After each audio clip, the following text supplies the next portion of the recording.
Hi, how are you? Thanks so much for joining me for another video. I don't want to repeat what I wrote up above, but just to reiterate for a second, when you ask entrepreneurs what complaints of day jobs that they can mention, I've listed four, as you can see above this video: balance, flexibility, abundance, and satisfaction. These are the most common. But what entrepreneurs don't tell you, but they definitely feel, is having to abide by someone else's rules when you work for someone else. And this can be very, very difficult for some people because in a certain way, because some people could be very good at sales. Some people could be very good at writing content, and they need quiet. They work best in a very quiet atmosphere, environment, not a lot of distractions. And other people, it doesn't bother at all if they've got distractions.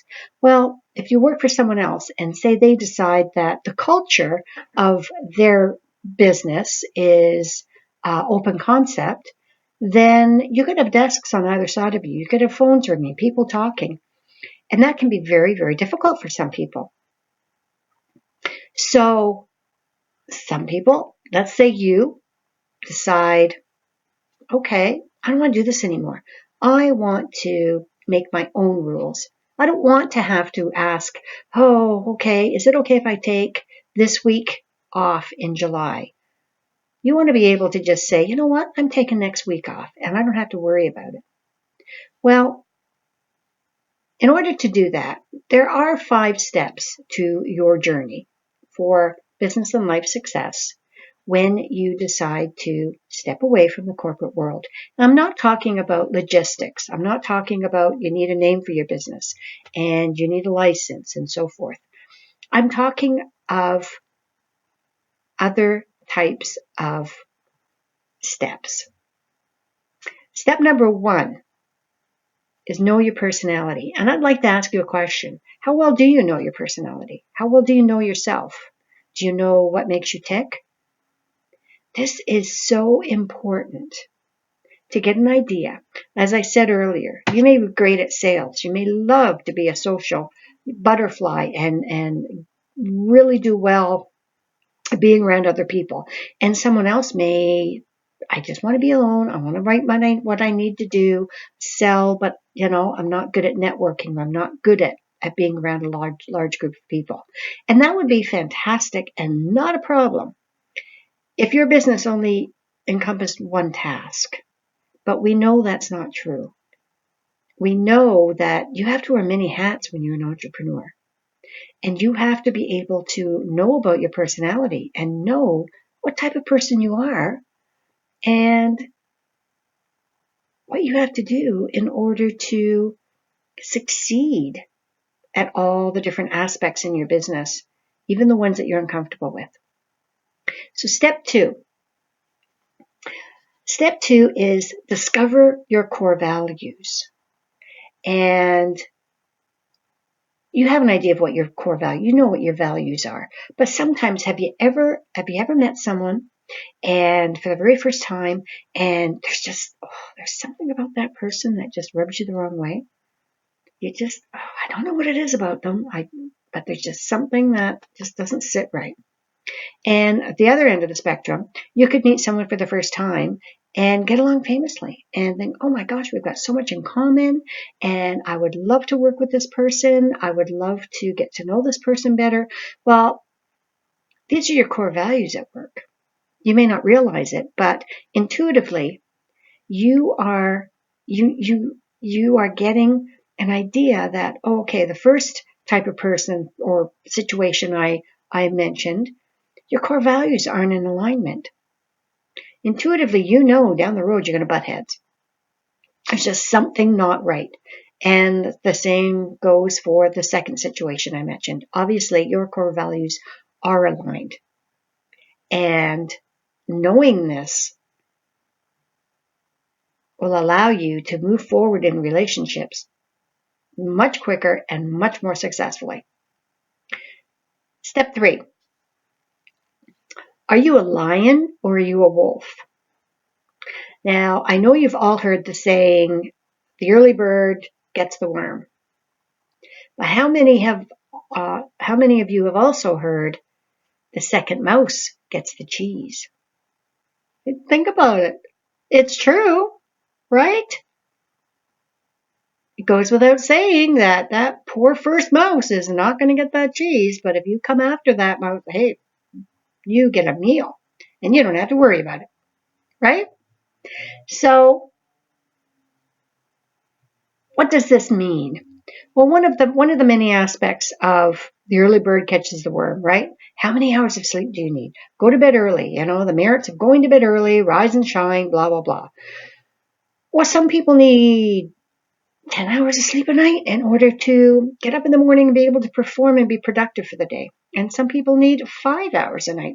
I know someone personally, a neighbor of mine, lives a few houses down. He goes on 4 hours sleep a night. I don't know how he does it, but he wakes up in the morning totally alert. It's like that all day. And, I'm sure he drives his wife nuts. I know you drive me nuts. But everybody is different. And everybody is productive in a different way. Everybody looks at things differently, right? Hence, early bird gets the worm. I'm going to be up there. I'm going to be productive. I'm going to get out there. Well, what type of person are you? Are you a person that needs a lot of sleep, but you're not allowing yourself to get that? Then you're not being as productive as you should be. You need to nervous about yourself. Recognize it. Step 4. Communication style matters. What kind of communicator are you? There's a lot of people in your business you have to be able to communicate with. You've got your clients, number one. How do you communicate with them? You have to be able to communicate what problems you're going to solve for them, and you have to be able to do it in a way that they understand and concisely and successfully. You have suppliers, depending on what your business is. You have employees, consultants. There are so many people that you communicate with every day. What is your style? How do you do it?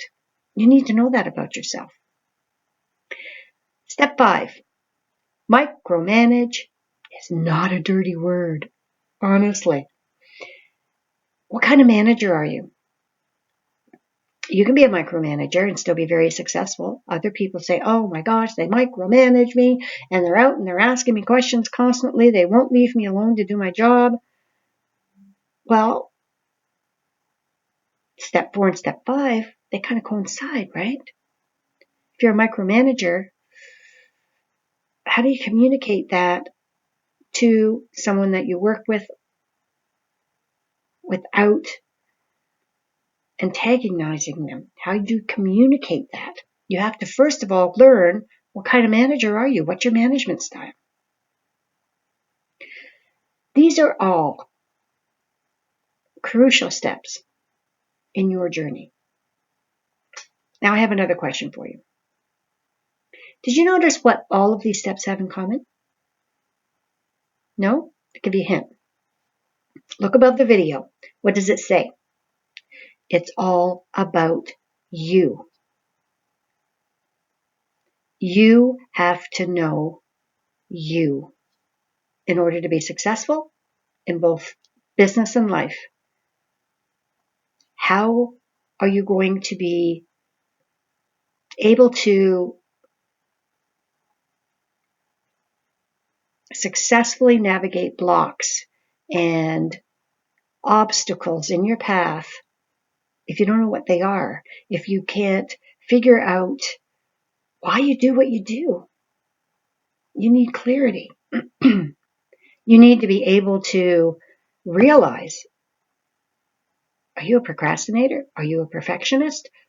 What are these blockages? Are they good? Are they bad? And how are you going to manage them? Well, I have 2 links below this video. One links you to my resource page. And if you take that link, you will be taken directly to my ebook that is 5 steps in your journey. And it goes into more detail on each of the steps. It's totally free, easy peasy. You can just download it, no hidden charges. Not going to do anything. Just my resources page is there for you to access. Link number 2, that will take you to my programs page, which will take you to my personality profiler program. Now, this program isn't free, but it is very valuable, very accessible. It's not super expensive, but you will gain clarity. You will learn about yourself. You will be able to live the life, business, and profession and personal life that you have always been capable of. You'll be able to unlock all of the obstacles and be able to learn all your different styles, good or bad. And if you need to change, you'll learn how to do that. Please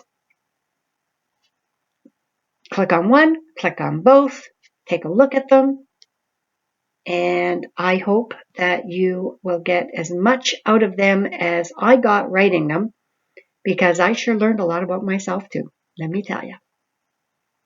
So I hope to hear from you. I hope that this was a source of information, a source of inspiration, and thank you for listening. I hope to talk to you soon. Bye for now.